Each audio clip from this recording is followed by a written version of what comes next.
नमस्कार दोस्तों, कैसे हैं आप।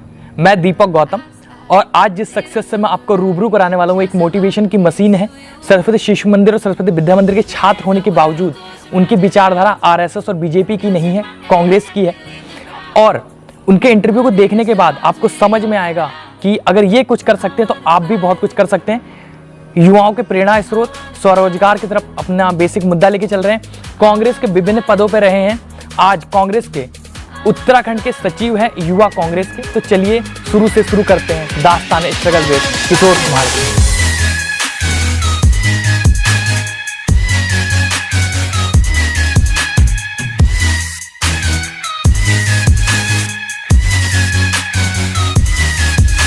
नमस्कार किशोर कुमार भाई साहब, कैसे हैं आप। और लॉकडाउन की प्रक्रिया है, इस समय कोरोना का प्रभाव चल रहा है, कैसा चल रहा है जीवन। देखिए, इस कोरोना ने बहुत लोगों की जीवन को बिल्कुल ऐसे कहते नहीं कि तहस नहस कर दिया। जी बिल्कुल। एक समय ऐसा था कि जब लोगों के जेब में पैसा हुआ करता था, लोगों के पास व्यापार हुआ करता था, लेकिन इस सरकार की दूरदर्शी की कमी के चलते हमारा देश कई सालों तक पीछे चला गया है। जी। जब हमारे देश के राजदूत अन्य देशों में रहते थे, जैसे चाइना में इसकी शुरुआत हुई, तो क्या हमारे देश के राजदूत हैं जो भी हैं, क्या उनको सूचना नहीं मिलती थी कि हमारे देश में इसका प्रकोप आ सकता है। बिल्कुल। तो उसके लिए जो प्रिकॉशन होने चाहिए, क्या वो हमारे जो भारत सरकार वो लेना नहीं चाहिए था। जो भी लोग बाहर से आ रहे थे उनको आप क्वारंटाइन करते, उनको आप आइसोलेट करते। तो जिस तरीके से ये फैला है ये बिल्कुल नहीं करता। और देश की सरकार ने उस समय इतने सख्त तरीके से लॉकडाउन लगाया था जब कोरोना का बहुत ही कम केसेस थे। जी। लेकिन जब कोरोना के केसेस बढ़े तो धीरे धीरे उसमें छूट देते, जिस कारण ये कोरोना बहुत ज़्यादा देश में फैल गया। कई लाखों लोगों की इसमें जान गई, कई करोड़ों लोग इससे प्रभावित हुए और कहीं ना कहीं हमारे देश की जो आर्थिक अर्थव्यवस्था है वो पूरी तरीके से चरमरा गई। किशोर कुमार जी, आपका जन्म कहाँ हुआ, लालन पालन कहाँ हुआ, जीवन की रूपरेखा कैसी रही। देखिए, मैं एक मध्यम वर्गीय परिवार से, मेरे दादाजी किसान थे जी। और मेरे पिताजी दो भाई थे। एक हमारे चाचा जी, वो अभी भी खेती किसानी करते हैं। जी। मेरे पिताजी खेती किसानी को उतना ज़्यादा समय नहीं दे पाए, लेकिन उनका पढ़ाई में रुचि थी। जी। जिसके चलते उन्होंने कई सारे एग्ज़ाम दिए। उसके बाद उनका जो सिलेक्शन हुआ, पहले गन्ना ग्राम सेवक में हुआ। गन्ना ग्राम सेवक में भी फील्ड का काम होता है, बहुत प्यार मिला, लेकिन पिताजी का रुचि उसमें नहीं थी। जी। फिर उन्होंने पशुधन प्रसार सेवा के रूप में अपनी सेवा देना प्रारंभ किया। और सरकारी नौकरी में आपको पता है कि एक समय इधर स्थानांतरण, कभी उधर स्थानांतरण। जी बिल्कुल। तो मेरा जो जन्म है वो शक्ति फार्म के देवनगर के एक छोटे से गांव में हुआ था। और जब मैं मात्र 7 महीने का था, जैसे मेरे मम्मी पापा कहते हैं, तो मेरे पिताजी ये कालीनगर में आके यहाँ पे हमें रहने लगे। तो उस समय हम लोग किराए के मकान में रहते थे, यही कालीनगर में ही। बिल्कुल। और बहुत ही ऐसी परिस्थिति थी कि किसी के किराए में घर में रहना, तो आप समझ सकते हैं क्या सुविधाएं होती है। और कच्चा चूल्हा वूल्हा होता था, तो बारिश के दिनों में चूल्हे में पानी भर जाता था। तो हम लोग, मम्मी जैसे कहते थे कि हम लोग उस दिन भूखे सोते थे। तो हमारा दिन ऐसे भी कटा। फिर धीरे धीरे पापा ने मेहनत किया। फिर उन्होंने एक छोटी सी जगह यहाँ पे ली और अपने रहने लायक यहाँ पे घर बनाया। और पापा अभी तक इतना मेहनत करते हैं कि आज भी लोग कहते हैं कि आपके इस उम्र में इतनी मेहनत हम जैसे लोग नहीं कर सकते। तो पापा की मेहनत, और उन्होंने हमें पढ़ाया लिखाया। पहले मेरी जो शिक्षा हुई, प्राथमिक शिक्षा, वो सरकारी स्कूल में हुई, जिसे कहते हैं कि प्रवेश करना। उसके बाद मैंने शिशु मंदिर में पिताजी ने मेरा प्रवेश कराया। यहाँ से मैंने अपनी 5वीं की शिक्षा पास करने के बाद। ये शिशु मंदिर कौन सा, रुद्रपुर वाला? जी नहीं, ये कालीनगर वाला। अच्छा, कालीनगर वाला। जी। तो क्योंकि मैं इकलौता बेटा था तो मम्मी पापा ज़्यादा दूर नहीं भेजना चाहते थे। जी। तो फिर मैंने हिम्मत की और मेरी शुरू से पढ़ने की इच्छा थी। मैं वैसे बहुत ज़्यादा ब्रिलियंट तो नहीं था, लेकिन ये कि सारा चीज़ बहुत अच्छे से समझ सकता था, अपना काम कर सकता था। All average. हाँ, एवरेज। फिर मेरी जो शिक्षा हुई फिर रुद्रपुर के सरस्वती विद्या मंदिर में हुई। वहाँ से मैंने 8वीं तक की शिक्षा ली। उसके बाद मैंने आदित्यनाथ झा इंटर कॉलेज रुद्रपुर में बाकी की हाई स्कूल और इंटरमीडिएट की परीक्षा उत्तीर्ण की। वहाँ से सब एक चांस में उत्तीर्ण कर लिया। उसके बाद सरदार भगत सिंह से मैंने बीएससी की प्रथम वर्ष में प्रवेश लिया। जी। उसके बाद मेरी इच्छा हुई, पापा सरकारी नौकरी में है तो उनका भी था कि चलो कंपटीशन की तैयारी करो, जमाना कंपटीशन का है। तो फिर मैंने कंपटीशन की तैयारी करने लगा। उसके बाद मेरा चयन गोविंद बल्लभ पंत विश्वविद्यालय में हो गया। मैंने वहाँ से अपनी 4 साल की डिग्री पूरी की और फिर मैंने सोचा कि इस डिग्री से शायद कुछ काम ना बने। जी। फिर मैं सिविल सर्विसेज की तैयारी के लिए तो ये जो गोविंद बल्लभ पंत से आपने कौन सा किया, जीवी पंत जी जी जी जी जी मैंने बीएससी होम साइंस की डिग्री ली। अच्छा। इसमें ऐसे ऐसे सब्जेक्ट हैं जो आदमी के आम जिंदगी में सबसे ज़्यादा उपयोगी है। जैसे आपने देखा पोल्ट्री हमारे घर में है। जी हाँ। तो ये पोल्ट्री कीपिंग भी सिखाई जाती है। जैसे हम लोग शहद लेते हैं, बी कीपिंग सिखाई जाती है, सेरीकल्चर, ठीक है, उसके बाद मशरूम कल्चर, ये तमाम चीज़ें हम लोगों ने सीखी है। हॉर्टिकल्चर, इसके बाद होम गार्डनिंग, ठीक है, उसके बाद सोशियोलॉजी, फिजिक्स, केमिस्ट्री, मैथ, तमाम चीज़ें उसी सब्जेक्ट में था। तो एक हाँ जब होम साइंस का नाम आता है तो बेसिकली हमारे दिमाग में आता है लड़कियां। जी जी लेकिन आप लड़के ऐसे हैं हाँ। जो होम साइंस को इतना वो महत्व आपने दिया। मुझे लगता है कि होम साइंस अगर लड़के करते हैं तो मुझे लगता है उनके अंदर ओवरऑल जो डेवलपमेंट है घर से संबंधित चीज़ों का, वो बहुत ज़्यादा अनुभव हो सकता है उसमें। और मुझे लगता है कि उससे ना घबराए, अगर होम साइंस करे तो बहुत सारी चीज़ें सीखने को मिल सकती है। ये मेरा अनुभव है। पहली बार क्या जहन में आया, क्या नौकरी करी आपने या सीधे राजनीति में आ गए? देखिए, मेरा मकसद तो ये था कि मैं प्रशासनिक सेवा में जाऊं। जी, आईएएस या मैं आईएएस पीसीएस की तैयारी करता रहता, क्योंकि एक लोक सेवक के रूप में जो प्रशासनिक अधिकारी होते हैं वो जनता के सीधे मुद्दों से जुड़े होते हैं जी। वो जनता की सेवा करते हैं। लेकिन राजनीति भी कहीं ना कहीं जनता की सेवा है। दुर्भाग्यवश मेरा किसी कंपटीशन में मैं पहले दौर तक पहुंचा, दूसरे दौर तक पहुंचा, लेकिन फाइनली सेलेक्ट नहीं हो पाया। लेकिन मैंने निराशा नहीं ली, मैंने कोई बात नहीं, ये एक रास्ता नहीं है तो दूसरे रास्ते खुलते हैं। 2012 में सक्रिय रूप से मैं कांग्रेस पार्टी ज्वाइन की। एक चीज़ यहाँ ये पूछना चाहूँगा मैं जी। कि आप सरस्वती शिशु मंदिर वाले थे जी। कालीनगर, जी। आप सरस्वती विद्या मंदिर वाले रुद्रपुर से थे, जी। जहाँ से मैं भी हूँ। जी। सरदार भगत सिंह डिग्री कॉलेज से आपने बीएससी किया। तो जो शिशु मंदिर वाले या विद्या मंदिर वाले छात्र होते हैं, कहीं ना कहीं उनकी विचारधारा शुरू से उनको आरएसएस का ज्ञान दिया जाता है स्कूल से ही, और आरएसएस मतलब कहीं ना कहीं बीजेपी है। तो बीजेपी ना चुनते हुए आपने कांग्रेस क्यों चुना? क्योंकि उस समय 2012 की बात कर रहे हैं आप, कांग्रेस की सरकार थी, कांग्रेस का ही वर्चस्व था इसलिए, और बीजेपी लाइन में भी उस समय नहीं थी, या फिर आपकी विचारधारा कांग्रेस की थी? देखिए, मैं आपको बताऊं, हम लोग बंगाली कम्युनिटी से आते हैं। जी बिल्कुल। ठीक है, बंगाली समाज के लोगों को इस देश में लाने वाले श्रीमती इंदिरा गांधी जी थी। जी। हम लोगों का जब देश का विभाजन हुआ था तो 1971 में, तब पूर्वी पाकिस्तान और पश्चिमी पाकिस्तान, उस समय एक भारत था। जी। लेकिन जब 1971 की लड़ाई हुई 16 दिसंबर को, जब पाकिस्तान, पूर्वी पाकिस्तान और पश्चिमी पाकिस्तान हुआ, तो इंदिरा गांधी जी ने कहा था कि जो लोग हमारे देश में स्वेच्छा से आना चाहते हैं वो आ जाएं। तो उस समय वहाँ के कई लाखों लोगों को हमारे पहले पश्चिम बंगाल में एक जगह रखा, फिर धीरे धीरे भारत के विभिन्न राज्यों में बैठाया। जैसे कि आज जो रुद्रपुर का ट्रांजिट कैंप है वो उसकी देन है। बिल्कुल बिल्कुल बिल्कुल सही कहा।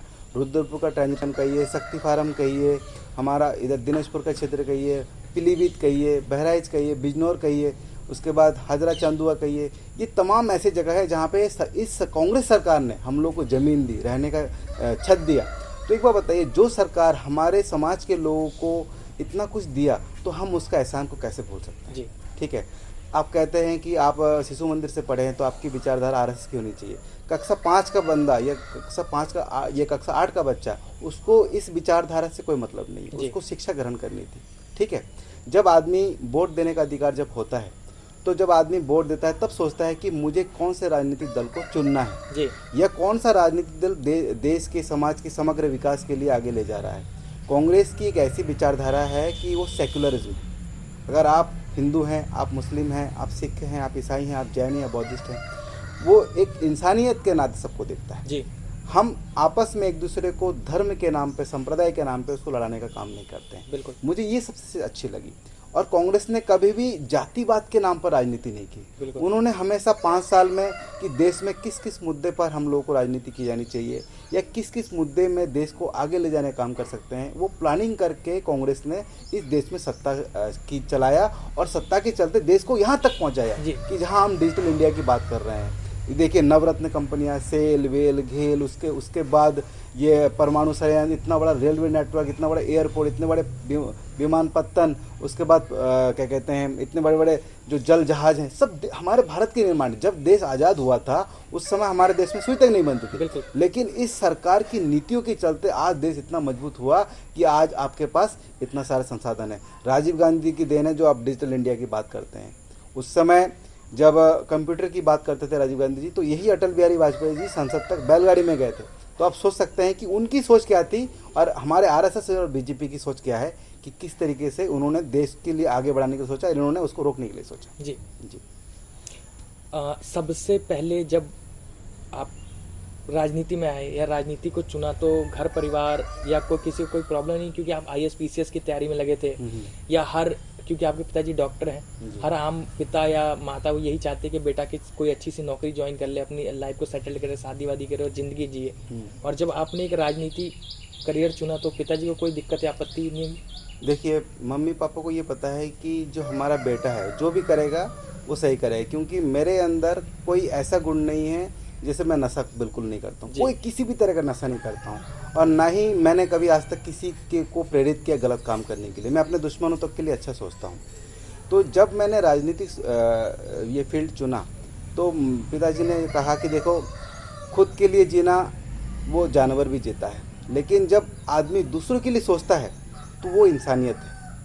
तो राजनीति एक ऐसा फील्ड है, राज करना किस तरीके से जिससे हम लोगों की मदद कर सकें। जी, खुद को खाना चलो ठीक है, लेकिन मैं जब आपके खाने के लिए सोचूंगा तो वो है राजनीति, कि आप भी भूखे न रहो, हम भी भूखे न रहे।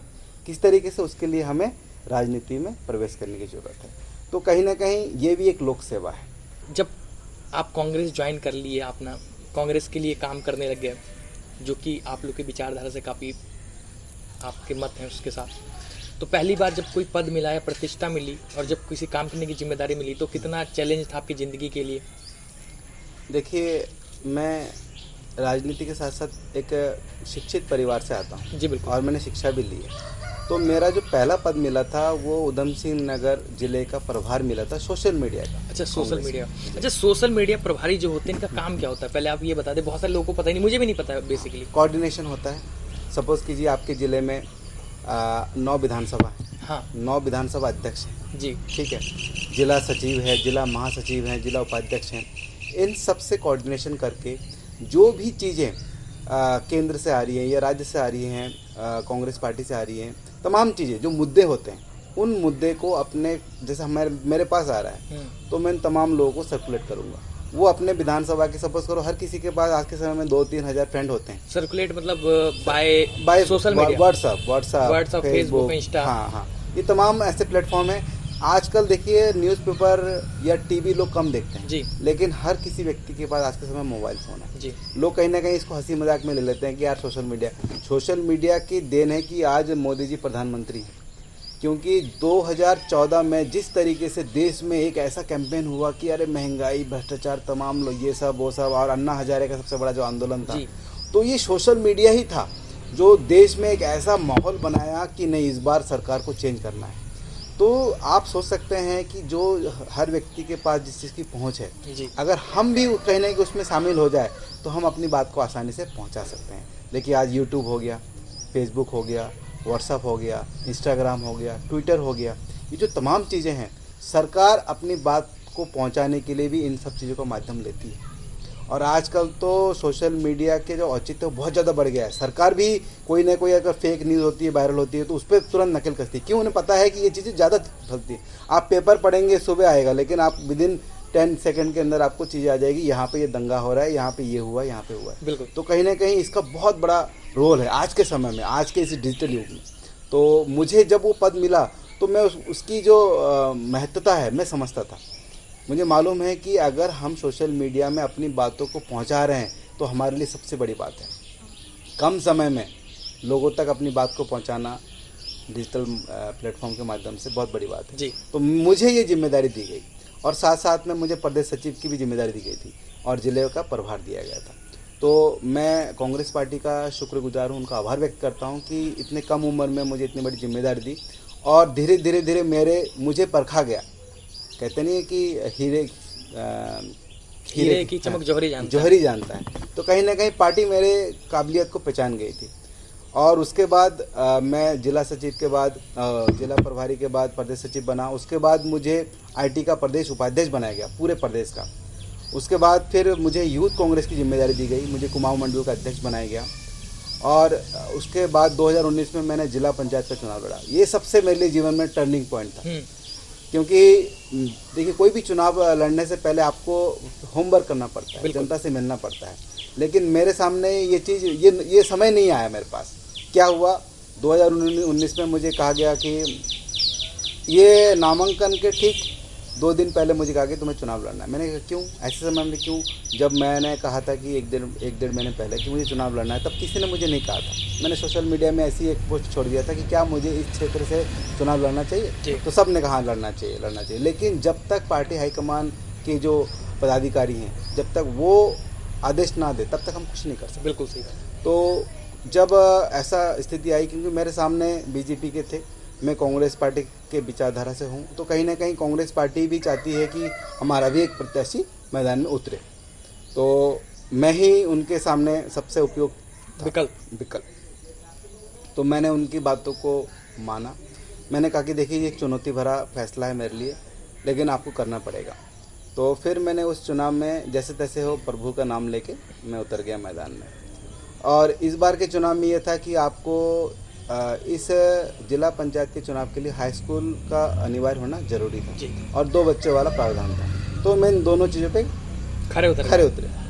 तो सबने कहा कि तुम ही हो, क्योंकि अधिकतर नेताओं के 3 बच्चे थे या कोई हाई स्कूल पास नहीं था, ये तमाम चीज़ें थी।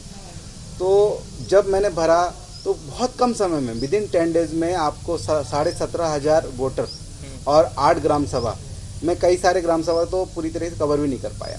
तो मुझे उस चीज़ का बड़ा दुख है कि अगर चुनाव में मैं अपने आप को प्रेजेंट नहीं कर पा रहा हूँ, लोगों तक नहीं पहुँच पा रहा हूँ, अपनी बात नहीं रख पा रहा हूँ, तो कहीं ना कहीं ये मेरी कमी है। जी बिल्कुल। तो मुझे कहीं ना कहीं लगा कि चुनाव लड़ना है, सबसे पहले आप जनता से मिलिए जी। आप अपना परिचय दीजिए, आपका क्या विज़न है, आप अपने समाज के लिए, आप अपने गांव के लिए, आप अपने क्षेत्र के लिए क्या करना चाहते हो। तो ये सबसे बड़ी कमी रही। जैसे भी हो मैं चुनाव लड़ा और परिणाम आया तो 2nd पोजीशन में रहा। लेकिन इसमें थोड़ी सी मुझे इस बात का दुख है कि जो व्यक्ति जीते थे वो इन सब चीज़ों पे खरे नहीं थे। उनका जो हाई स्कूल का प्रमाण पत्र था वो कहीं ना कहीं फेक था। तो कई लोगों ने मुझे कहा कि किशोर तू एक पढ़ा लिखा लड़का है और तेरे अधिकारों हर हक को छीना जा रहा है, और तू भी बंगाली है, वो भी बंगाली है, तो हम नहीं चाहेंगे कि किसी बंगाली समाज के व्यक्ति का हक अपने ही समाज के लोग छीने। तो गलत का विरोध होना चाहिए, जो मेरा मानना है।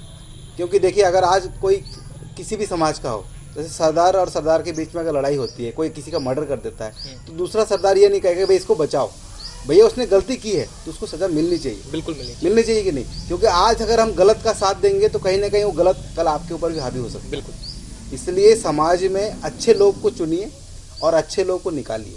अगर कोई व्यक्ति गलत है तो उस व्यक्ति को आप समझाइए, उस व्यक्ति को रोकिए, अन्यथा उसका मनोबल बढ़ जाएगा और गलत काम और करता रहेगा। बिल्कुल, ये मेरा मानना था।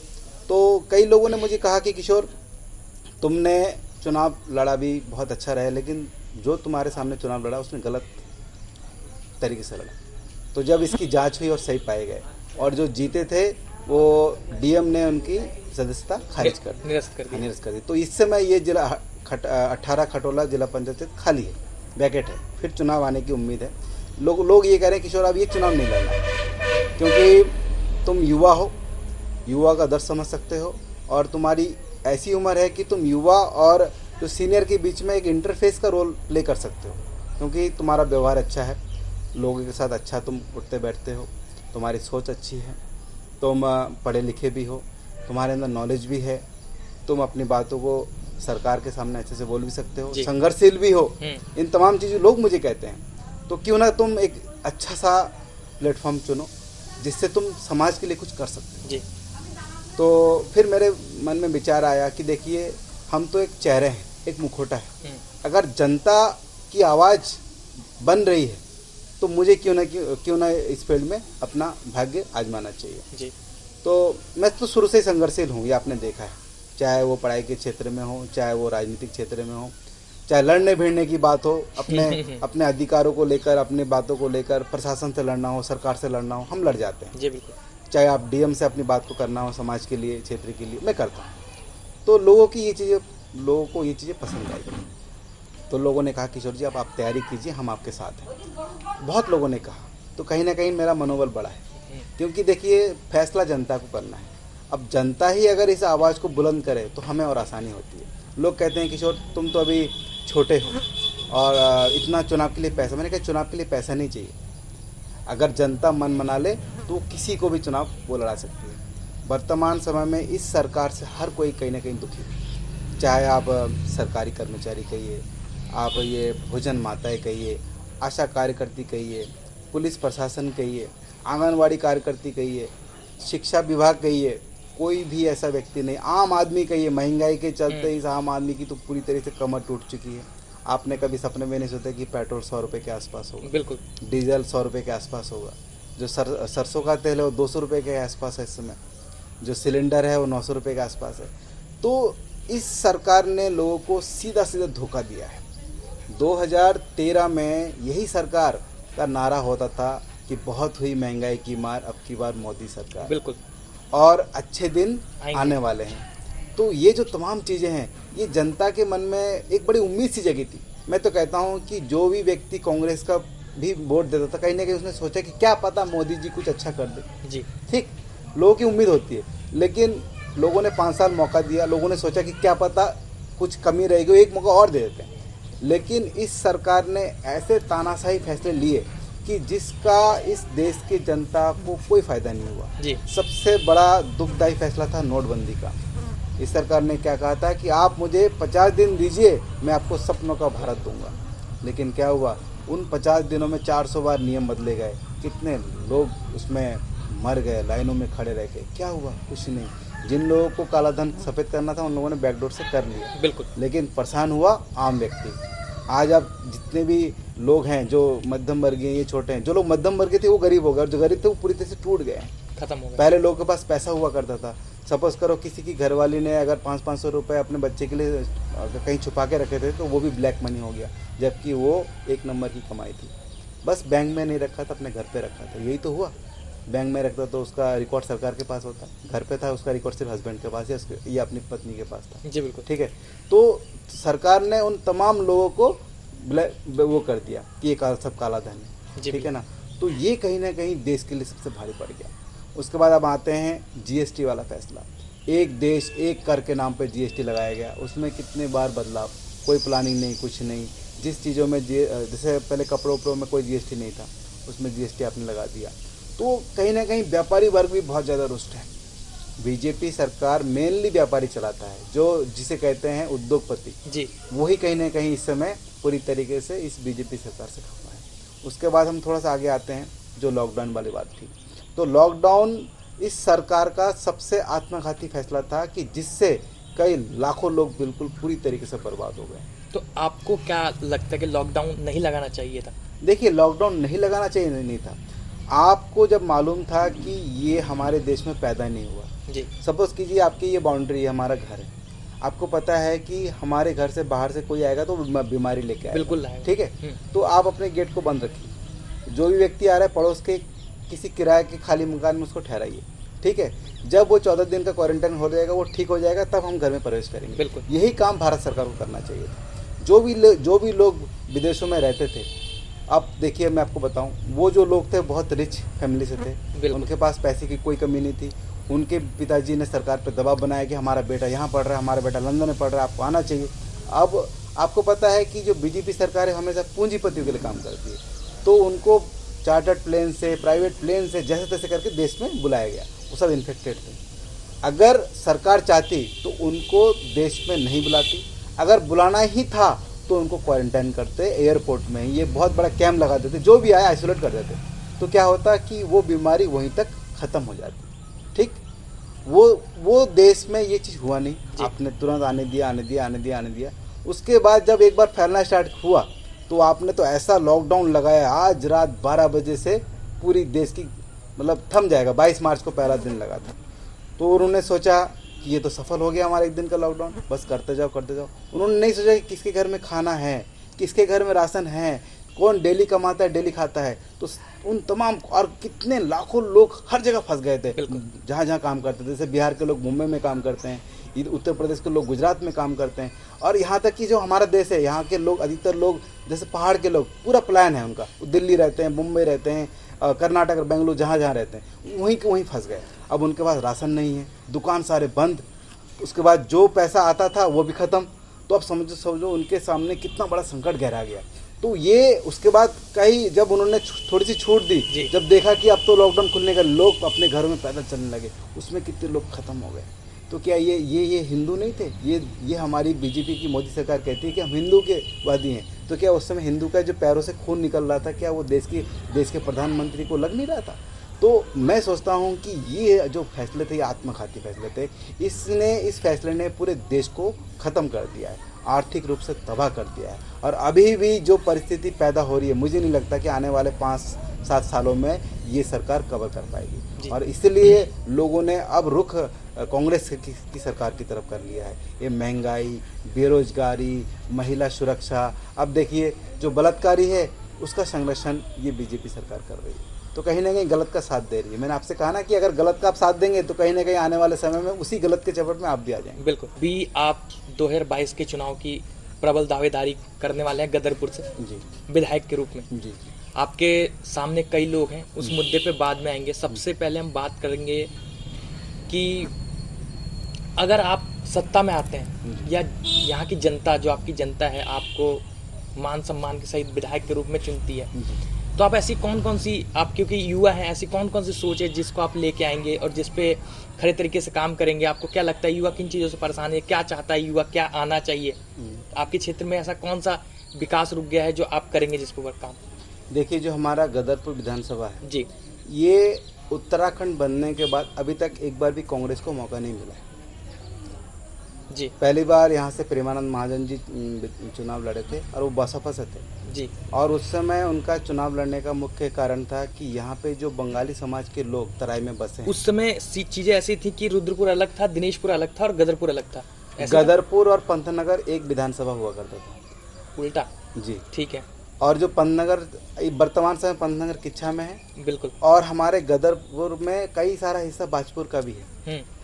36,000 वोट हमारे बाजपुर विधानसभा के इस गदरपुर विधानसभा में। अच्छा। क्योंकि परिसीमन इस तरीके से किया गया है कि आधा हिस्सा जो पहले हमारे गदरपुर में हुआ करता था वो रुद्रपुर में चला गया है। अब हमारा ये मोतीपुर, हरिदासपुर, मोहनपुर, फिर बसंतीपुर, फिर इधर लखीपुर, दुर्गापुर, बुक्सौरा, ये तमाम जो क्षेत्र है ये रुद्रपुर चला गया है। तो दिनेशपुर पहले अलग था, एक अपना अलग था, तभी प्रेमानंद महाजन का था कुछ। हाँ, उस समय क्या था कि जो बंगाली समाज के वोटर थे वो एक ही विधानसभा में हुआ करते थे। तो उस समय वो चुनाव लड़े और हमारा एक मुद्दा था कि यहाँ के लोगों को घुसपैठिया कहा जाता था। यहाँ के जो बंगाली हैं उनको घुसपैठिया कहा जाता था। घुसपैठिया पाकिस्तानी का आपको? हाँ, बिल्कुल। अभी जो आपने शब्द कहा, तो कहीं ना कहीं यहाँ के लोग बड़े रुष्ट हो गए कि हमने बड़े मेहनत से, पसीने से, खून पसीने से इस मिट्टी को सींचा है। जो पहले जंगल हुआ करता था उसको हमने फर्टाइल किया है, आज यहाँ पे सोना उग रहा है। और भारत का जो संविधान है वो कहता है कि अगर आप इस देश में जन्मे हैं तो आप इस देश के नागरिक हैं जी। और पहली बात तो ये है कि हम लोग भारत के ही हिस्सा हैं जी। जैसे सपोज करो, मैं आपको एक उदाहरण देता हूँ। जैसे अभी हम यहाँ पे रह रहे हैं, एक ही घर है। बिल्कुल। कल अगर बंटवारा हो जाता है, यहाँ बीच में आता है, तो आपसे पूछा जाएगा कि भैया आप उधर रहना चाहोगे, इधर रहना चाहोगे? अभी तो आप एक ही घर में हो ना, तो आप चूज करो कि ठीक है मुझे वहाँ रहना है। तो अब भी अगर आपको इसी घर की दृष्टि से देखा जाए तो कहीं ना कहीं आपको दुख होगा कि नहीं? जब आपने कह दिया कि मुझे उधर रहना है तो मैं उधर का ही हो गया। तो जब हम भारत में रहने के थे, हम भारत के नागरिक हैं, तो हमारे साथ इस तरीके का व्यवहार क्यों? तो सबसे बड़ी ज्वलंत समस्या हमारे समाज की ये थी। तो उस समय सब लोगों ने सोचा कि हमारा एक नेतृत्व करने वाला लोग होना चाहिए, क्योंकि जब तक हमारा विधान नहीं बनेगा, जब तक हमारा विधायक नहीं बनेगा, तब तक विधानसभा में हमारी आवाज़ उठाने वाला कोई नहीं है जी। ठीक है। तो यहाँ पे लोगों ने बहुत एकता के रूप में बढ़ चढ़ कर हिस्सा लिया और प्रेमानंद महाजन जी को पहली बार एक ही झटके में विधायक बना दिया। लेकिन विडंबना ये थी कि सरकार उस समय पहले कांग्रेस की बनी थी, क्योंकि पहले तो 2 साल तक ऐसे ही रहा, उसके बाद कांग्रेस की सरकार बनी थी और बसपा के हमारे यहाँ के विधायक थे। तो जब सत्ता पक्ष का विधायक नहीं होता है तो निश्चित रूप से हम काम सरकार से ज़बरदस्ती नहीं करा सकते। जी बिल्कुल। जो आपके पास विधायक निधि आती है उसी विधायक निधि से ही आप अपना क्षेत्र का काम करा सकते हैं। लेकिन मेरा जो मानना है कि अगर हम सरकार में हों और विधायक हों, तो चाहे हम सांसद निधि हो, चाहे वो राज्यसभा निधि हो, विधायक निधि, चाहे विधायक निधि हो, हम तमाम सोर्सों से अपने क्षेत्र का काम करा सकते हैं। सड़क, नाली, बिजली, ये बहुत प्राथमिक चीज़ें हैं। देखिए, इस 21वीं सदी में अभी भी अगर हम इन छोटी छोटी चीज़ों के लिए लड़ रहे हैं, तो ये बड़े दुर्भाग्यपूर्ण बात है। जी सबसे पहले तो मेरा ये प्राथमिकता होगा कि लोग इन मुद्दों को लेकर कोई आंदोलन ना करें। विधानसभा की जितने भी सड़कें हैं, ठीक है, उसको दुरुस्त करने का काम पहले ही चांस में प्रस्ताव बना के भेजना है, उसको ठीक करना है। जहाँ जहाँ पे नालियों की सुविधाएं नहीं है, जहाँ जहाँ बिजली नहीं पहुँची, लगभग सभी क्षेत्रों में बिजली पहुँच चुकी है। एक हमारा इधर गुलरभोज में डाम अंदर था, वहाँ कई सालों तक आज़ादी के बाद से बिजली नहीं पहुँची थी, लेकिन अभी कुछ साल पहले वहाँ पे बिजली आ चुकी है। उसके बाद हमारे क्षेत्र में सबसे ज़्यादा है कि यहाँ पर डिग्री कॉलेज, जैसे हमारे दिनाजपुर क्षेत्र में डिग्री कॉलेज नहीं है। यहाँ से लोग सरदार भगत सिंह डिग्री कॉलेज ये ऑप्शन है मात्र जाते हैं, क्योंकि देखिए अगर शिक्षा का स्तर अच्छा होगा ना तो लोग धर्म के अंदर नहीं पढ़ेंगे। जी आपको पता है कि अगर एक घर में अगर एक व्यक्ति शिक्षित होता है तो अपने कई पुस्तकों को वो शिक्षित कर देता है, ठीक है ना जी। इसीलिए मेरा एक शिक्षित व्यक्ति होने के नाते, युवा होने के नाते, युवाओं पर ज़्यादा फोकस रहेगा। जॉब ओरिएंटेड प्रोग्राम कराने होंगे, स्किल डेवलपमेंट प्रोग्राम कराने होंगे। ऐसे जैसे बेंगलुरु में कई सारे लोग, वहाँ पे कोई बेरोजगार नहीं, चाहे कैसे भी हो, क्यों, उसके अंदर स्किल डेवलप किया गया है। आजकल के समय में अगर आपके अंदर स्किल है तो आप बेरोजगार नहीं। बिल्कुल। तो वो स्किल डेवलपमेंट ओरिएंटेशन प्रोग्राम ये कराए जाएंगे। उसके लिए किस तरीके से प्लानिंग करना है। उसके बाद स्मॉल इंडस्ट्रीज़, जैसे अगर आपके पास रिसोर्सेज हैं लेकिन आपके पास ऑप्शन नहीं कि क्या करूं, तो सपोज़ करो कोई आप छोटा सा कारखाना खोलना चाहते हैं, उसके लिए सरकार के माध्यम से हम लोन भी दिलाएंगे आपको। तो क्या होगा, जैसे हमारे कालीनगर गांव में यहाँ पर 3000 लोग की जनसंख्या है, एक ऐसा इंडस्ट्री खुल जाएगा कि वहाँ के 400-500 लोग वहाँ पे काम करने लग जाएंगे। तो क्या होगा कि वो गांव उस काम को करने में सक्षम हो जाएगा और वहाँ का जो एक रेवेन्यू है वो आता रहेगा। तो मेरा जो काम है वो रोजगार के ऊपर सबसे ज़्यादा फोकस है कि किस तरीके से ऐसे कार्यक्रम। उसके बाद छोटे मोटे जैसे हमारा पंतनगर में फिशरी है जी, फिशरी, हाँ, मछली पालन, कुक्कुट पालन, ठीक है, मौन पालन, मशरूम कल्चर, इन तमाम चीज़ों पे गांव के लोगों को बीच बीच में ट्रेनिंग दी जाएगी, जिससे अपना स्वरोजगार वो डेवलप कर सकते हैं। जैसे मोदी जी भी कहते हैं कि आत्मनिर्भर बनिए, हमारा देश है, इससे मैं आपसे, अभी हमारे उत्तराखंड सरकार ने साफ कह दिया कि हम सरकारी नौकरी नहीं दे सकते। बिल्कुल। तो ये मान के चलिए कि आज के समय में सरकारी नौकरी पाना भगवान को पाने के समान है। लेकिन क्या लोग सरकारी नौकरी के चक्कर में क्या अपना पेट पालना छोड़ दे, अपना काम छोड़ दे? लेकिन लोगों के अंदर ये तमाम चीज़ें जो भी हमारे इस विधानसभा में है, वैसे कायदे में तो हमें पूरे राज्य के बारे में सोचना चाहिए, लेकिन आप अगर विधानसभा की बात करते हैं तो विधानसभा के जितने भी युवा हैं, अधिकतर युवा हमारे सिटकुल में जॉब करते हैं और उनको 8, 9, 10, 12 घंटे की नौकरी में 10,000 मिलते हैं। बिल्कुल। तो मेरी ये प्राथमिकता रहेगी, अगर हमारी सरकार आती है तो इन उद्योगों में जो 8 घंटे की जो नौकरी है उसमें जो सैलरी है 15,000 मिले। इसके लिए मैं लड़ाई लड़ूंगा। इसके लिए मैंने सोचा है कि युवाओं को उसका हक मिलना चाहिए, जो मिनिमम वेजेज है वो उसको मिलना चाहिए। तो क्या होगा, अगर 15,000 किसी को सैलरी मिलती है तो 10,000 या 5,000 भी अगर खर्चा करता है तो भविष्य के लिए कुछ पैसे वो बचा के रखे। बिल्कुल बिल्कुल। इस सरकार ने, जो लोग गरीब हैं, अगर किसी के पास मोटरसाइकिल है तो उसको पक्का मकान नहीं मिल रहा है। तो ये जो कमियां हैं इसको ठीक करना है। मैं अभी हाल ही में कुछ घर के सर्वे करने के लिए गया था, तो घर टूट रहा है, बारिश में टूट ही जाएगा, लेकिन क्या कहते हैं कि भैया हमारा बेटा सिटकुल जाता है, उसके पास मोटरसाइकिल है, तो पैदल तो नहीं जा सकता आज के समय में। जी बिल्कुल। तो उसको ये सरकार घर नहीं दे रही है। तो ये तमाम जो खामियां हैं ये इनको दूर करना है, गरीबों को उनका अधिकार दिलाना है, जो लोगों को सरकारी सुविधाएं नहीं मिल पा रही हैं उनको उनका अधिकार दिलाना है, जिन लोगों को सरकारी योजनाओं का लाभ का पता नहीं है, ये योजनाएं का ही पता नहीं है, उनको ट्रेनिंग देना है। हर महीने हर एक गांव में कैंप लगाना है। कैंप लगा के वहाँ के गांव की जो समस्या है, जो भी समस्या है, जैसे किसी का राशन कार्ड में कोई कमी है, किसी का आधार कार्ड में कोई कमी है, किसी का विधवा पेंशन नहीं बना है, किसी का वृद्धा पेंशन नहीं बना है, किसी का विकलांग पेंशन नहीं बना है, ये जो मूलभूत चीज़ें हैं इसको लेकर हम कैंप लगाएंगे। और ये बड़े बड़े विधायक वादा तो करते हैं लेकिन एक कैंप साल में शायद एक बार लगाते हैं, उससे कुछ नहीं हो पाता है। तो जनता से विधायक बनने के बाद मेरा काम है, मेरा पूरा विधानसभा मेरा परिवार है और परिवार के हर एक व्यक्ति की सुविधा, हर एक व्यक्ति की परेशानी मेरी परेशानी जी। तो मैं अपना परिवार समझकर इस विधानसभा के हर एक व्यक्ति को अपना घर मानकर उनकी परेशानी को अपनी परेशानी समझकर मैं काम करूँगा। ये मेरा जो लक्ष्य है। साथ साथ बाकी जो समाज में कई सारी बुराइयां होती हैं जी, उन बुराइयों पे भी मैं काम करूंगा। गलत जो होता है उस पर अंकुश लगाने का काम करूंगा। अगर आदमी के पास 1 नंबर से इनकम कमाने का सोर्स होगा तो 2 नंबर में क्यों जाएगा? बिल्कुल सही। तो मेरी कोशिश हो कि जो 2 नंबर की इनकम है लोग बंद करें। जैसे हमारे इस क्षेत्र में कई सारे काम ऐसे होते हैं जो 2 नंबर से होते हैं, मैं कहना नहीं चाह रहा हूँ, उस पर अंकुश लगाने का काम करूँगा, क्योंकि लोग स्वाभिमानी से पैसा कमाए, जी। चोरी से पे नहीं। अगर आदमी गलत करके आता ना तो सिर झुका के रहता है, मैं कहता सर सिर सीना चौड़ा करके रहे। तो मैं अपने विधानसभा के हर एक व्यक्ति का जो सीना है वो गर्व से चौड़ा करूँगा कि मैं इस विधानसभा का व्यक्ति हूँ और मैं ईमानदारी से अपना काम कर रहा हूँ। अभी सन 2022 का चुनाव बहुत नज़दीक है, जिसमें आप कांग्रेस से प्रबल दावेदारी करेंगे, ये आप खुद कह रहे हैं। आपके सामने जरनैल सिंह काली जी हैं, कभी सपा में रहे, फिर बसपा में रहे, कांग्रेस में भी रहे, और इस बार आम आदमी पार्टी दिल्ली से इधर को रुख कर रही है। कहीं ना कहीं उनका भी वर्चस्व आम आदमी पार्टी का, भले 2-4 सीटें ही ले जाए लेकिन कुछ तो करेगी। उसके बाद अरविंद पांडे जी हैं, या उनके पुत्र लड़े, जो भी लड़ेगा चुनाव बीजेपी से। गुलाम घोष की भी हो सकती है कुछ ना कुछ, क्योंकि वो एक निर्दलीय रूप में जीते हैं तो वो कुछ भी कोशिश कर सकते हैं। बिल्कुल। और उसके बाद कुछ लोग निर्दलीय और भी लड़ सकते हैं, और उसके अंतर्गत ही आप कांग्रेस से प्रबल दावेदारी करने की बात कर रहे हैं। अगर कांग्रेस आपको मौका देती है तो शायद आप चुनाव लड़ जाएं। बिल्कुल। तो आपको कैसे यकीन है कि इतने लोगों के बीच में आप सरवाइव कर जाएंगे, या आपका जो विज़न है वो लोगों को समझ में आएगा? जो आपने विज़न बताया कहीं ना कहीं ये बेसिक या मूल विज़न है। जितने भी जो दावेदारी पेश करने आएगा, ये जिसको टिकट मिलेगा या नहीं भी मिले उस समय के लिए, तो वो यही बात करेगा कि मैं युवाओं के लिए काम करूँगा, मैं काम करूँगा कि एजुकेशन पे मैं काम करूँगा, नालियों पे मैं काम करूँगा, सड़क पे मैं काम करूँगा, बिजली पे, और मैं काम करूँगा आपका जो नशा मुक्ति पे। तो आप ऐसा क्या फायर ब्रांड अपने आप को समझ रहे हैं कि आपको लगता है कि 2022 में अगर कांग्रेस आपको टिकट दे देती है तो आप जीत जाएंगे?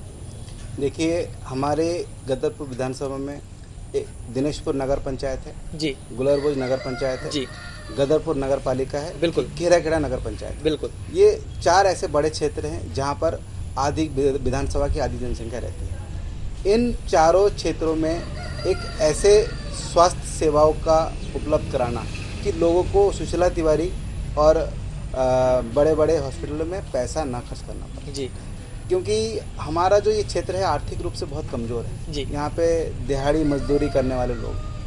तो मेरी कोशिश ये रहेगी कि सरकार से इन प्राथमिक स्वास्थ्य केंद्रों में ऐसी ऐसी सुविधाओं को लाना जिससे लोगों का पैसा बच जाए। सबसे बड़ी कमी रहती है कि जैसे जच्चा बच्चा केंद्र है, वहाँ पे गायनेकोलॉजिस्ट की कमी रहती है, सिजेरियन नहीं हो पाता है, उसको ट्रांसफ़र कर दिया जाता है। ऐसे में तमाम लोगों का जो पैसा होता है वो जाया जाता है। तो स्वास्थ्य में बहुत लोगों का बहुत पैसा जाता है। तो हमें स्वास्थ्य सुविधाओं को दुरुस्त करना है जी, ठीक है। स्वास्थ्य सुविधाओं को दुरुस्त करने के साथ साथ हमारे जो खान पान में जो कमियां हैं जिसके चलते हम बीमार पड़ रहे हैं, उसके लिए अवेयरनेस कैंप भी लगाया जाएगा जिससे लोग बीमार कम पड़े।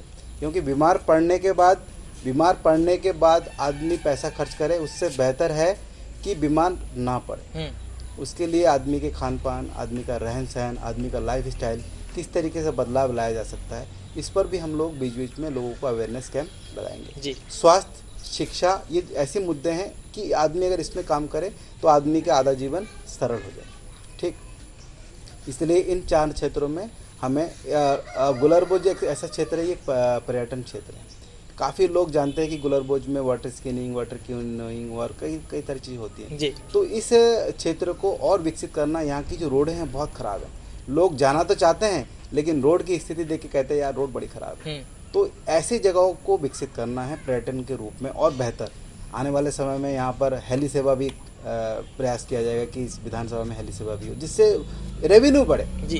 हमारे स्टेट का रेवेन्यू बढ़ेगा सीधा, इसका फ़ायदा हमें हमारे क्षेत्र के लोगों को मिलेगा, यहाँ के लोगों को व्यवसाय मिलेगा, कुछ होटल उद्योग धंधे रहने की चीज़ें, ये तमाम चीज़ें होंगी। साथ साथ इस विधानसभा में जो डिग्री कॉलेज है जी, एक भी नहीं है। बिल्कुल। गदरपुर में बस स्टैंड कई बार सर्वे हो चुका है लेकिन अभी तक कोई बस स्टैंड नहीं बना नहीं है। सिर्फ जो गदरपुर का थाना है उसी को मान लिया गया है कि हाँ वहाँ पे जाकर रुकता है। हाँ वहीं स्टॉपेज है।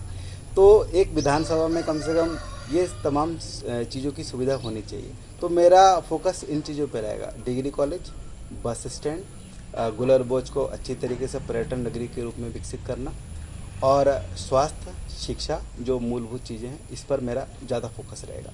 बाकी जो समय के साथ साथ जिससे लोगों की जो डिमांड होगी उस पर भी मैं पूरी तरीके से काम करूँगा। उसके लिए प्लानिंग बनाना पड़े या जो इस तरीके के चीज़ों पे काम करते हैं योजनाओं के रूप में, ऐसे योजनाओं को लाकर हम अपने विधानसभा को सर्वश्रेष्ठ विधानसभा के रूप में बनाना चाहते हैं, जो पूरे उत्तराखंड में कहे कि हाँ गदरपुर विधानसभा में प्रवेश किया था तो लगा कि हाँ वहाँ पर काम हुआ है, साफ सफाई, स्वच्छता, तमाम चीज़ें। शुरुआत में जब हमारी बातचीत हो रही थी तो आपने एक अंश निकाला था कि कांग्रेस हमको लेके आई है इस देश में, हमें मान सम्मान दिलवाया है, क्षेत्र और जगह ज़मीन दिया हमें रहने के लिए, तो हम उसकी विचारधारा पर क्यों ना चलें या उसका सपोर्ट क्यों ना करें।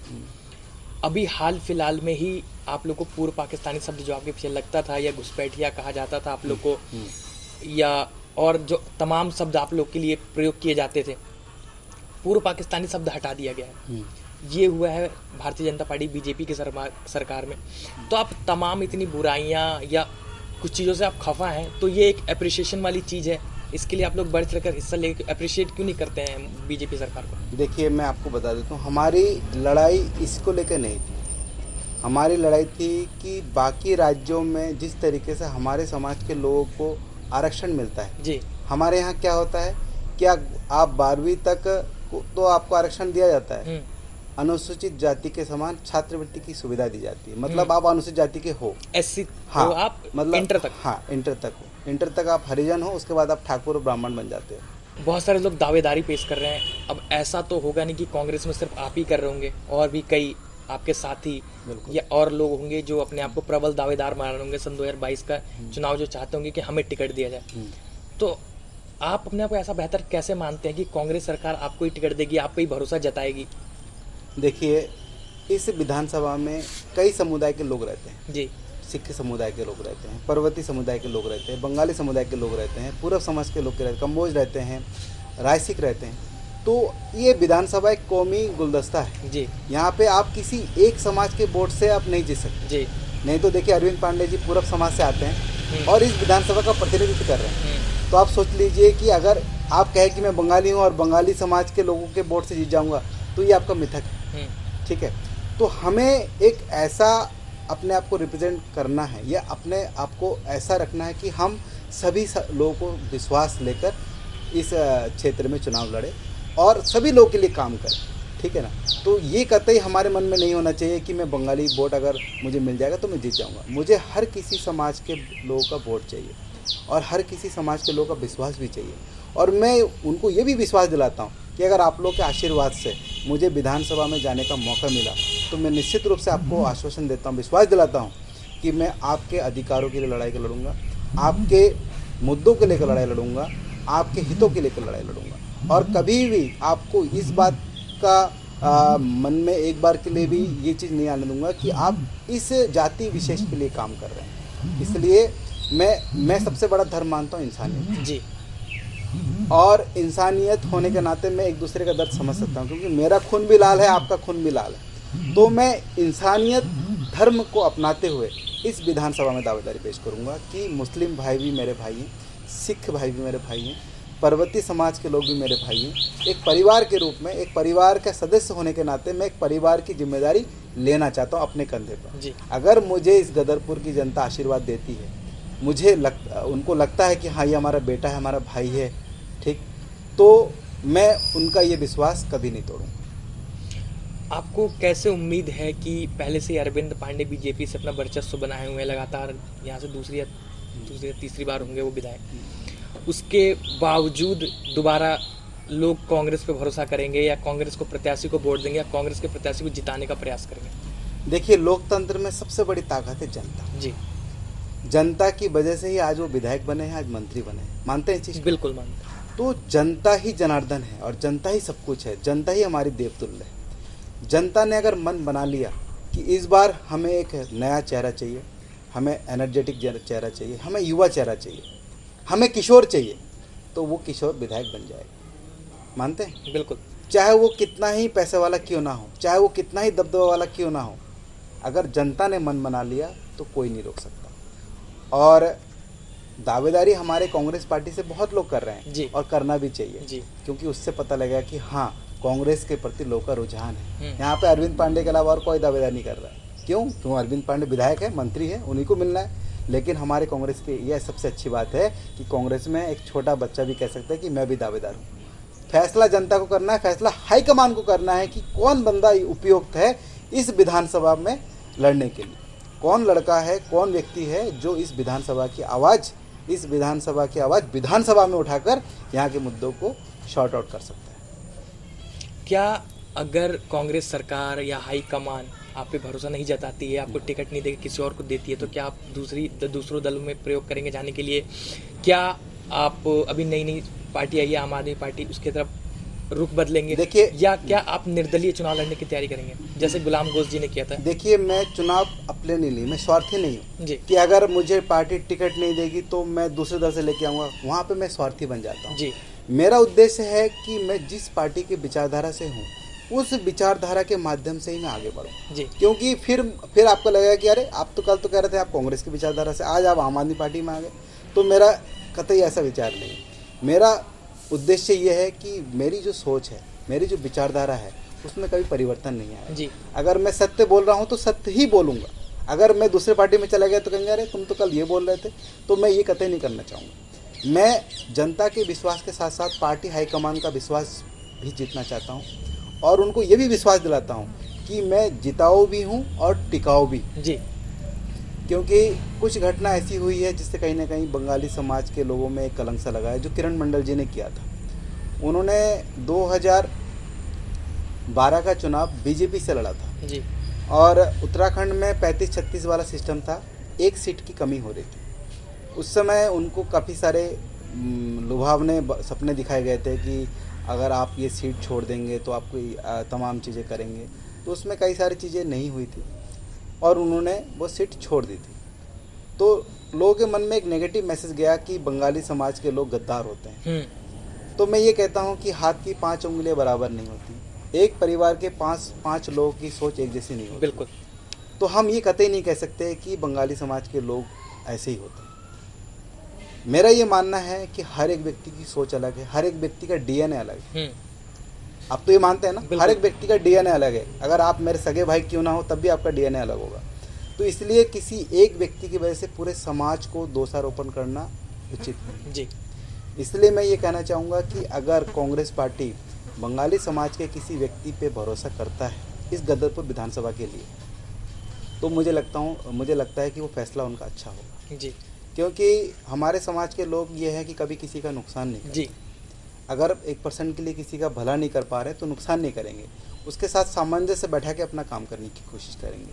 तो मैं पार्टी हाईकमान को ये विश्वास दिलाना चाहता हूँ कि अगर आप मुझे भरोसा करते हैं या आप मुझे मौका देते हैं तो आपके भरोसे पे मैं कायम उतरूँगा और भविष्य में जो मिथक चली आ रही है उसको भी तोड़ने का प्रयास करूँगा। अभी आम आदमी पार्टी या अरविंद केजरीवाल की जो बनाई हुई पार्टी है, अन्ना आंदोलन से जो चालू हुई थी, आम आदमी पार्टी उत्तराखंड में प्रवेश कर चुकी है। एक हमारे फौजी भाई साहब हैं, उनको प्रेजेंट कर रही है मुख्यमंत्री के चेहरे के तौर पर। आपको क्या लगता है कि आम आदमी पार्टी भी उत्तराखंड में अपना वर्चस्व कायम करने की कोशिश कर रही है? कुछ 2022 में उनके संग कुछ होगा या उनको निराश वापस लौटना पड़ेगा अपने दिल्ली? देखिए, आम आदमी पार्टी का पहला मुद्दा था जन लोकपाल, वो भूल चुके हैं। वो भूल चुके हैं। अब वो सिर्फ और सत्ता देखना चाह रहे हैं। आप एक बताइए, अगर आप अपने सिद्धांतों से भटक जाते हैं, आपका मुद्दा वो ना हो कि सिर्फ पैसा कमाना, सत्ता हासिल करना, जो बीजेपी का है एजेंडा वही एजेंडा इस आम आदमी पार्टी का है। ए ने ते ने के ने प्रकार ने आपको सत्ता हासिल करना है। तो अगर सत्ता ही हासिल करना है मुद्दा रह गया तो वहाँ पे आपके जन सरोकार के मुद्दे अपने आप खत्म हो जाएंगे। जी तो बीजेपी और आम आदमी पार्टी कहीं ना कहीं एक ही रास्ते पर चल रही है। बीजेपी देखिए किसी भी राज्य में सत्ता पाने के लिए कितना कोशिश करती है, पूरा सरकारी अमला, पूरे मंत्री, सांसद जो भी हैं उसी राज्य में चले जाते हैं।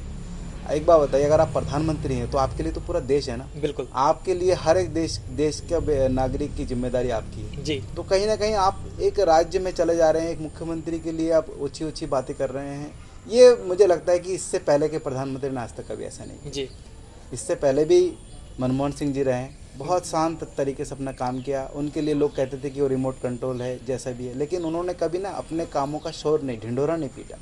अभी भी कहीं ना कहीं मोदी जी फीता काटते हैं उनके कार्यकाल में किए गए उसका शिलान्यास का। जी तो मुझे इस बात पे यकीन है कि मैं काम करने पे विश्वास करता हूँ। बड़ी बड़ी बातें करना, बड़ी बड़ी डींगे हाँकना, वो हमारे कांग्रेस में नहीं है, ना ही मेरे अंदर है। तो आम आदमी पार्टी, देखो कोई भी पार्टी प्रयास करती है, इसके लिए अच्छी बात है, करना भी चाहिए, लोकतंत्र है, हर किसी को अपना आजमाना चाहिए। लेकिन ये फैसला जनता को करना चाहिए कि जिन जिन मुद्दों को लेकर दिल्ली में आम आदमी पार्टी की सरकार बनी थी, क्या उन मुद्दों पे खरा उतरी है। फ्री देना कोई बहुत बड़ा अचीवमेंट नहीं है। फ्री देना मतलब आदमी को आलसी बनाना, फ्री देना मतलब आदमी को निकम्मा बनाना। आप फ्री दे के क्या साबित करना चाहते हो? मैं 300 यूनिट बिजली हर महीने फ्री दूंगा, इससे आप क्या साबित करना चाह रहे हो? हमारी कांग्रेस की सोच है कि हम लोगों को रोजगार देंगे। अगर लोगों को रोजगार देंगे तो आदमी स्वयं मजबूत होगा। वो 300 यूनिट के, वो 3000 यूनिट के पैसे देने के काबिल बनेगा। बिल्कुल। तो हमारी प्राथमिकता इस पे है। तो लोगों को फ्री का लालच दिखाकर सत्ता हासिल करके, जैसे मोदी जी ने किया था, हम 15 लाख हर किसी के खाते में यूं ही आ जाएंगे अगर विदेशों से काला धन आ गया। तो ये लोगों को इस तरीके के झूठे आश्वासन, झूठे सपने, लोक लुभावने सपने ये मत दिखाइए। आप ज़मीनी हकीकत पे जाइए कि किस तरीके से। देखिए, एक तो उत्तराखंड की जो भौगोलिक परिस्थिति है वो बहुत विषम परिस्थिति है। यहाँ पर रोड आए दिन टूटते रहते हैं, बारिशों में भूस्खलन, भूकंप जैसी घटनाएं।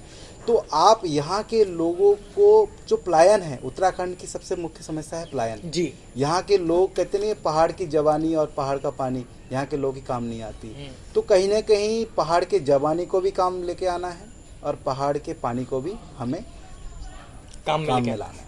तो ये हमारे कांग्रेस पार्टी की सोच है। आपने देखा होगा अभी इन 4 कार्यकालों में कांग्रेस की भी 2 बार सरकार रही, बीजेपी की सरकार रही। कांग्रेस ने किन किन मुद्दों पे काम किया है आप देखिए, और बीजेपी किन किन मुद्दों पे काम कर रही है। ये हर मोर्चे पे कहीं ना कहीं फेल है। हर मोर्चे पे आप महिला सुरक्षा नहीं दे पा रहे हैं। महिलाएं 10-10 किलोमीटर पैदल चल रही हैं, डिलीवरी रास्ते में हो जा रही हैं, डिलीवरी के चलते महिला की मौत हो जा रही है। तो आप इन सब चीज़ों पे काम नहीं कर पा रहे हैं।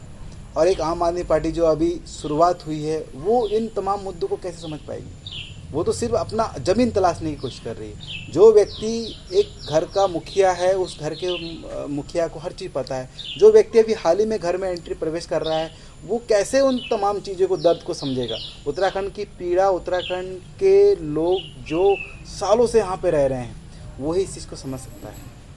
अब अरविंद केजरीवाल जी दिल्ली की परिस्थिति को समझ सकते हैं, लेकिन उत्तराखंड की परिस्थिति को नहीं। और हर एक व्यक्ति अरविंद केजरीवाल नहीं हो सकता। वो IRS है, इंडियन रेवेन्यू सर्विस है, RTI एक्टिविस्ट हैं, मैक्सेस से अवार्डेड हैं, उनके अंदर क्वालिटी हो सकती है। तो क्या हर व्यक्ति के अंदर वो क्वालिटी आना संभव है? मैं मानता हूँ चलो अरविंद केजरीवाल जी ईमानदार है। क्या बाकी जो आम आदमी पार्टी के विधायक बने थे क्या ईमानदार हैं? आधे लोग चले गए हैं दूसरी पार्टी छोड़कर। क्या वो सिद्धांतों पे खरे उतरे हैं? तो आप किसी एक व्यक्ति को लेकर आप कह नहीं सकते कि उत्तराखंड में भी केजरीवाल, वही जैसे मोदी वाला हॉल हो गया कि उत्तराखंड में भी मोदी। अब मोदी जी का दूर दूर तक कोई मतलब नहीं। यहाँ पे लोगों ने अरे मोदी को वोट देने जा रहे हैं। तो अभी भी देखिए कि कितनी बड़ी देश में अशिक्षा है।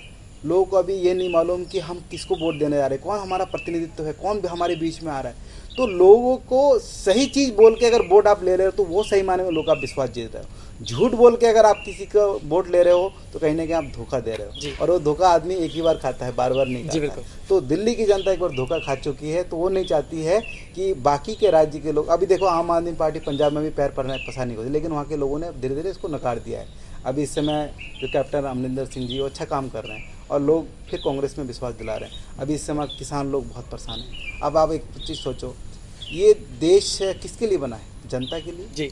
जवाहरलाल नेहरू जी की एक बात है कि भारत माता कौन है? भारत माता भारत की जनता है, और भारत की जनता की वजह से ये भारत माता है। हम कहते हैं ना भारत माता ये एक औरत की तरह है और हाथ में झंडा लिए हैं भगवा, वो भारत माता नहीं है। भारत माता में आप भी आते हो, मैं भी आता हूँ, वो भाई भी आता है।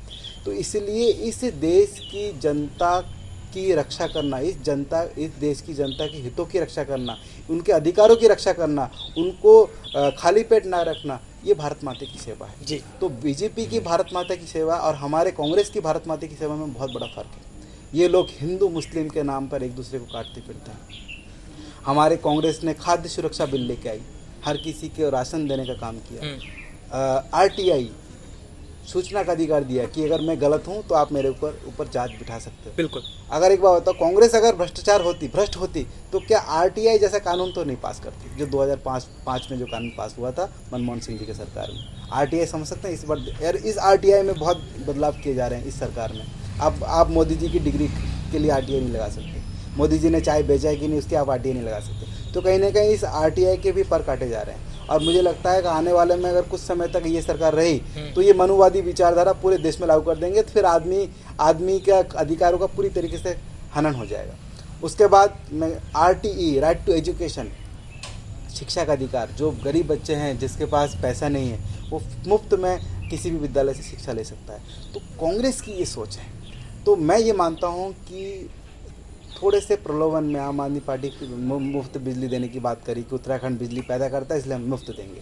अरे भैया, अगर वो पैसा सरकार के पास जाता है तो सरकार कहीं ना कहीं देश राज्य के विकास कामों में तो लगेगा पैसा। जी बिल्कुल, वो अपने जेब में तो नहीं भरेगी। लेकिन अगर मोदी जी जैसे व्यक्ति आ जाए जो 8,000 रुपये का खुद के लिए प्लेन खरीद सकते हैं, तो ऐसे लोगों से हमें बच के रहने की ज़रूरत है जो अपने लिए पैसा खर्च कर रहे हैं।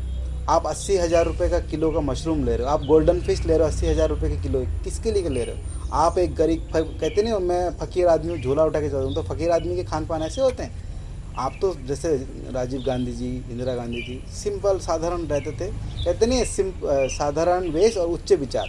तो कांग्रेस के जितने भी पूर्ववर्ती प्रधानमंत्री थे, चाहे आप जवाहरलाल नेहरू जी कहिए, वो तो चलो, उसके बाद लाल बहादुर शास्त्री जी कहिए, इंद्र कुमार गुजराल कहिए, PV नरसिम्हा राव जी कहिए, मनमोहन सिंह जी कहिए, इन लोगों ने बड़ा शांत और बहुत ही सरल मन से काम किया, देश के सभी लोगों के लिए काम किया। हम किसी एक व्यक्ति विशेष के लिए इस देश को नहीं तोड़ सकते। आप उन 20-30 करोड़ लोगों का डर दिखाते हो उन 70 करोड़ लोगों पर, ये कैसा डर? लोग कहते हैं कि मोदी जी की वजह से हमारे देश का हिंदू सुरक्षित है। अरे इससे पहले तो कांग्रेस की सरकार थी जी। अगर मोदी जी के समय में ही अगर हिंदू सुरक्षित थे तो इससे पहले हिंदू असुरक्षित कहाँ था? देश में तो हिंदू की संख्या ही बढ़ रही है ना।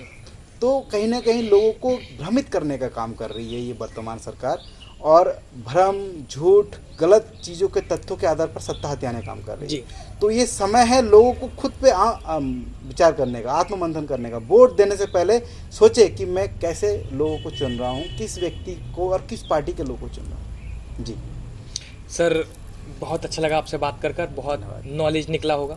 बहुत सारे लोग जो इंटरव्यू देखेंगे उनको समझ में आएगा कि किस से किस चीज़ें चल रही हैं और आप उनको क्या करना चाहिए। युवाओं के लिए आप मोटिवेशन निकलेंगे, मेरे को लगता है ऐसा। सर, मेरा चैनल है जी, फिल्मी चाणक्य नाम है इस चैनल का। जी, इसमें हम सेलेब इंटरव्यू करते हैं, लाइक नेताओं के जिनसे मोटिवेशन निकले, फिल्म सेलिब्रिटीज़ के, वो भी मोटिवेट करते हैं लोगों को। मेरा मेन मकसद है कि हम ज़्यादा ज़्यादा लोगों को मोटिवेट कर पाएँ। तो मेरा चैनल फिल्मी चाणक्य के दर्शकों के लिए आप क्या कहना चाहेंगे? सबसे पहले तो मैं दीपक गौतम जी का हृदय से आभार व्यक्त करता हूँ कि इतने कम उम्र में आप इस तरीके की चीज़ों की शुरुआत कर रहे हैं। आपकी एक सोच अन्य लोगों से हटकर है। तो मैं सबसे पहले आपकी सोच को मैं सलाम करता हूँ, क्योंकि आदमी सोच से ही छोटा और सोच से ही बड़ा होता है। अगर आदमी की सोच बड़ी होगी, निश्चित रूप से उसके काम भी बड़े होंगे, उसका व्यवहार भी बड़े लोगों की तरह होगा। तो इसके लिए मैं आपके हृदय से आभार व्यक्त करता हूँ, और मैं शुभकामनाएं भी प्रेषित करता हूँ कि आप इस क्षेत्र में बहुत आगे बढ़े, बहुत नाम कमाएं, क्षेत्र का, समाज का, राज्य का नाम रोशन करें। मेरी शुभकामनाएं आपके साथ। बहुत धन्यवाद साहब। तो दोस्तों, आज हमारे साथ थे किशोर कुमार जी, जो कांग्रेस के युवा उत्तराखंड सचिव हैं। 2022 में चुनाव में गदरपुर से दावेदारी करेंगे विधायक के रूप में। वो तो जनता तय करेगी, या हाईकमान तय करेगा कि क्या होना है इनके साथ, इनका भविष्य विधायकी में कहा जाता है। लेकिन इस इंटरव्यू को अगर आप देखेंगे तो विधायक की चीज़ें अलग, नेताओं की चीज़ें अलग, लेकिन एक युवा जो जोश है, युवा मोटिवेशन है, वो आपको देखने को जरूर मिलेगा। तो आप इंटरव्यू जब पूरा देख लेंगे तो सारी चीज़ें समझ में आ जाएंगी। तो मिलते हैं फिर किसी नए इंटरव्यू के साथ। जब तक के लिए share soon, just a minute.